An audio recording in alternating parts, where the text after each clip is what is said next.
வாழ்நாளில் ஒரு முறையாவது மந்திராலயத்துக்கு போய் விட்டு வாருங்கள். மந்திராலயத்தில் இருக்கக்கூடிய ராகவேந்தருடைய பிருந்தாவனத்தை தரிசனம் செய்யுங்கள். அந்த மந்திராலயத்தில் விசேஷமே என்னவென்று பார்த்தால் துளசி மண் என்று சொல்லக்கூடிய மிருத்திகை.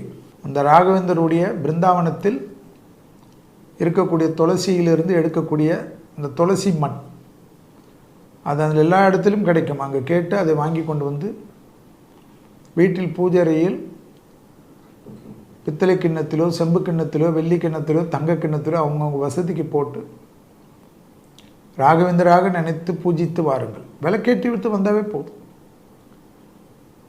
6 கால பூஜையெல்லாம் வேண்டாம், சாதாரணமாக கும்பிடுங்க.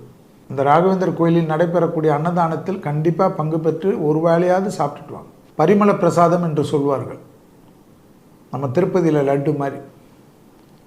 அதை கொஞ்சம் வாங்கின்னு வந்து பக்தர்களுக்கு, உங்களுடைய சுற்றி இருக்கக்கூடிய உறவினர்களுக்கு, நண்பர்களுக்கெல்லாம் கொடுங்க.